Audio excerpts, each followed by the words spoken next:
Existe um ditado popular que diz pai rico, filho nobre e neto pobre. Provavelmente você já ouviu esse ditado e até saiba que ele se refere à regra das 3 gerações, que, de acordo com vários exemplos, é o tempo que leva para uma fortuna familiar ser totalmente dilapidada. E essa regra cabe quase à perfeição na história da família Vanderbilt, que foi uma das famílias mais ricas do mundo há mais de século. Porém, passadas as 3 gerações, seus membros perderam quase tudo, a ponto de serem despejados de uma das mansões que foi construída pelos antepassados. Mas como os Vanderbilt construíram uma das maiores fortunas da história? Quais decisões ou atitudes fizeram a família perder tanto dinheiro?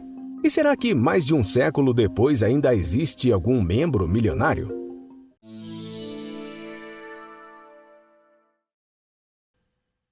Durante o século XIX, poucos lugares do mundo foram tão propícios para o surgimento de grandes fortunas quanto os Estados Unidos. O rápido crescimento do país, que havia alcançado a independência na metade final do século anterior, ajudou a criar vários nomes que até hoje conservam grande prestígio e são sinônimo de riqueza, como J.P. Morgan, Rockefeller e Andrew Carnegie. Mas o precursor de todos esses magnatas foi, sem sombra de dúvidas, Cornelius Vanderbilt, um filho de imigrantes holandeses que começou sua vida profissional ajudando o pai a transportar cargas e pessoas em um barco à vela. A família de Cornelius morava em Nova York, onde tinha uma propriedade rural, e seu pai ainda realizava as viagens entre as ilhas de Manhattan e Staten Island. Nesta fase, a dedicação à navegação rendeu ao jovem o apelido de Comodoro, que o acompanharia pelo resto da vida. Além de dedicado, ele provou ser um visionário, trocando o barco à vela por um a vapor e adquirindo outros para formar uma grande frota naval. Quando Vanderbilt estava já consolidado como um grande empresário no setor de transporte marítimo, o Comodoro mostrou mais uma vez sua habilidade visionária e investiu nos trens, um meio de transporte que ainda estava dando seus primeiros passos. Considerado um empresário agressivo e sem piedade com seus concorrentes, ele criou um verdadeiro monopólio das estradas de ferro na região de Nova York. E quando morreu em 1877, aos 82 anos, deixou uma fortuna de aproximadamente 100 milhões de dólares, que equivale a quase 3 bilhões em valores atuais. Ao todo, Cornelius Vanderbilt teve 13 filhos, porém, na hora de dividir a fortuna, ele deixou 95% para o seu filho mais velho, William Henry Vanderbilt. Essa decisão gerou revolta por parte dos outros filhos e houve até disputas judiciais pela herança. Entretanto, a escolha se mostrou acertada do ponto de vista empresarial e William expandiu os negócios iniciados por seu pai, principalmente na área de transporte ferroviário. Contudo, o tempo de William à frente dos negócios foi curto, já que em 1883, ou seja, apenas 6 anos após a morte do seu pai, ele teve que se afastar por problemas de saúde, que resultaram na sua morte 2 anos mais tarde. Em pouco tempo, William dobrou a fortuna que havia recebido e, ao falecer, deixou para seus filhos uma herança de mais de 200 milhões de dólares em valores da época. Tão ou mais habilidoso que o pai no campo dos negócios, William se diferenciou em outras áreas, como a doação de grandes quantidades a título de filantropia e o gosto por obras de artes. Ele também se diferenciou na hora de repartir a herança, já que dividiu sua fortuna entre todos seus filhos de maneira mais justa. Mas isso não significa uma distribuição igualitária, pois ele confiou o comando dos negócios aos seus 2 filhos homens mais velhos. Será que essa forma de divisão foi a responsável pela ruína da família?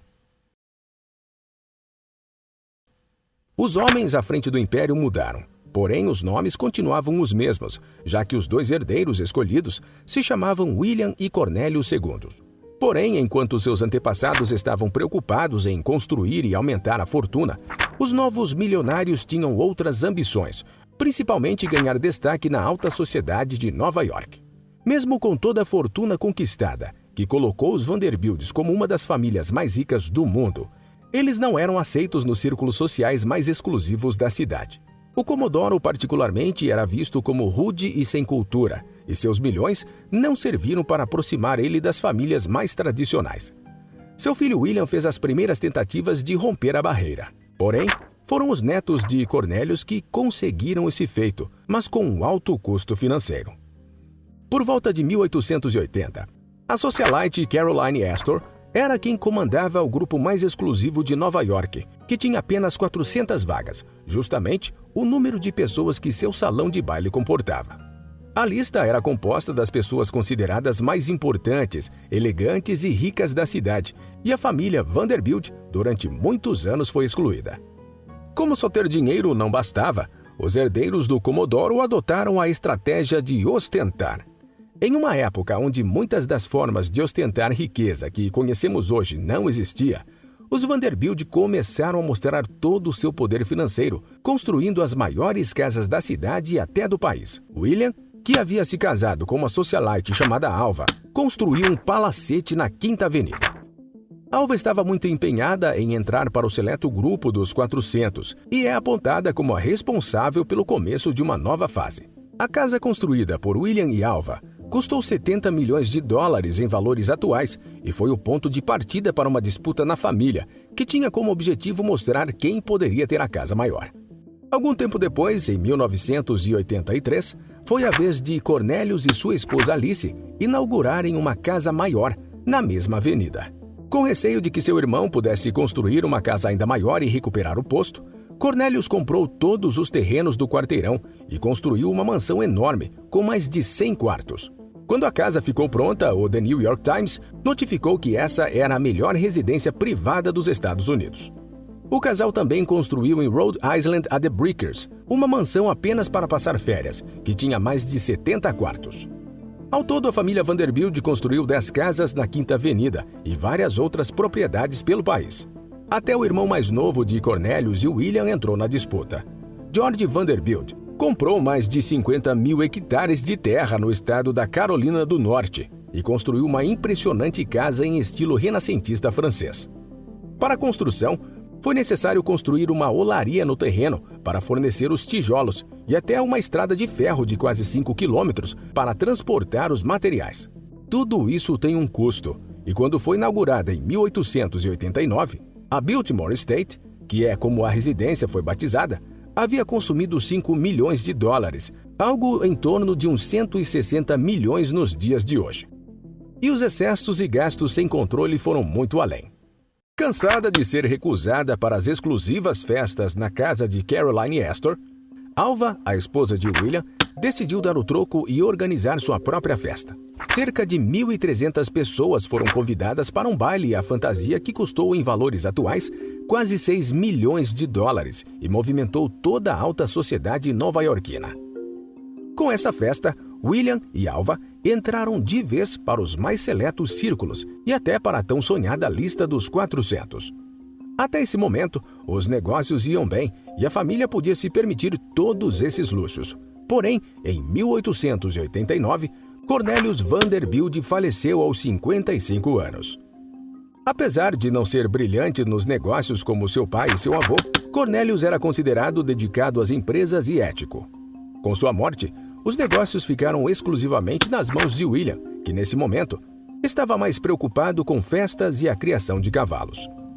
Pouco tempo depois, ele acabou deixando o comando das empresas na mão de terceiros e, após se separar de Alva, voltou a se casar e se mudou para a França, onde construiu um castelo e se dedicou inteiramente à sua paixão por cavalos até falecer em 1920. Quando chegou a hora da quarta geração assumir o controle, os negócios já não iam tão bem e a fortuna havia sido dividida várias vezes, o que fez com que a herança fosse cada vez menor, mas ainda assim era muito dinheiro. Mas seria ainda suficiente para manter toda essa ostentação?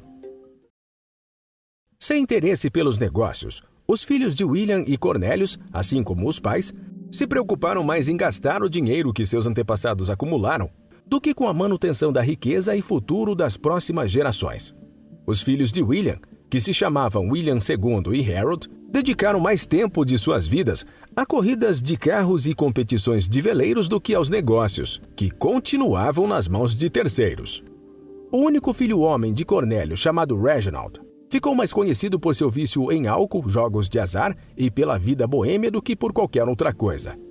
Enquanto torravam suas fortunas, a família, ou os administradores nomeados por eles, não se deram conta das mudanças que o mundo estava passando, principalmente do crescimento do transporte por rodovias, que levou à redução do volume de cargas transportado por trens e à competição dos aviões no mercado de passageiros. A New York Central Railroad, empresa que concentrava os negócios da família em ferrovias, entrou em decadência durante a crise de 29 e, em 1954, foi comprada por uma concorrente. A situação da companhia era tão ruim que acabou desaparecendo na década seguinte, acabando com o legado que um dos homens mais ricos de todos os tempos havia construído. Entre os Vanderbilts, a situação não era muito diferente em 1973, quando vários membros da família se reuniram na comemoração do centenário de fundação da Universidade Vanderbilt. Entre os cerca de 80 descendentes direto do Comodoro e 40 cônjuges que compareceram ao evento, nenhum possuía uma fortuna superior a $1 milhão. Mas como será que estão hoje os Vanderbilts? Conseguiram recuperar sua fortuna? Ou tudo isso ficou só no passado? Atualmente, o descendente mais rico e mais conhecido da família sequer utiliza o sobrenome famoso. O jornalista americano Anderson Cooper é filho de Gloria Vanderbilt, que é filha de Reginald, que falei há pouco. O pai de Gloria morreu quando ela tinha menos de 2 anos, devido aos abusos de álcool. Segundo relatos, ele estava totalmente sem dinheiro e ainda cheio de dívidas. Mesmo assim, a mãe do jornalista tinha direito à metade de um fundo fiduciário deixado por seus avós, que em valores atuais seria de quase $80 milhões.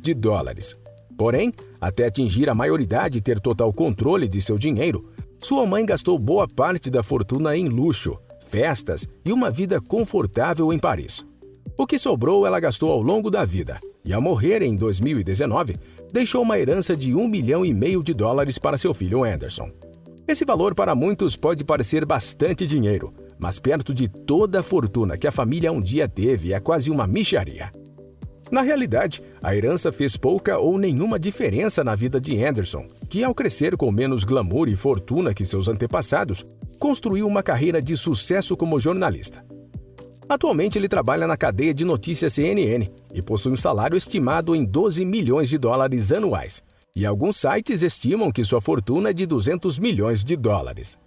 Recentemente, Anderson se tornou pai e declarou que não pretende deixar herança para seu filho, pois ele sabe mais do que ninguém como isso pode fazer mais mal do que bem. Enquanto Anderson Cooper estava construindo sua carreira e fortuna, alguns outros Vanderbilts estavam passando por uma situação delicada. Lembra da mansão The Brickers que Cornélio II e sua esposa construíram apenas para passar férias? Ela, assim como praticamente todas as outras propriedades, foram vendidas por seus herdeiros. No caso das casas da Quinta Avenida, todas foram demolidas para dar lugar a novos edifícios. Porém, a The Brickers foi vendida em 1972 para uma sociedade de preservação do patrimônio histórico. Com a venda, o lugar se tornou um museu e a associação permitiu aos herdeiros dos Vanderbilts continuarem ocupando o 3º andar. A entidade acreditava que ter membros da família morando na residência aumentaria o interesse e o número de visitantes. Então, mesmo não sendo proprietários, por décadas os herdeiros continuaram usufruindo do imóvel, até que em 2016 foram despejados. Um final que muitos diriam inimaginável para uma família que foi uma das mais ricas do mundo. Realizar uma transmissão de heranças adequadas é importante não só para a preservação do patrimônio familiar, quanto para a economia de forma geral. Inclusive, as regras de transmissão impostas pelo islamismo está entre os motivos que contribuem para que a maioria dos países muçulmanos sejam pobres. Se você quiser saber o porquê e os outros motivos, tem um vídeo no canal Economia falando exatamente sobre isso. Vale a pena conferir, é só clicar. Muito obrigado por assistir até aqui, abraços e até o próximo vídeo.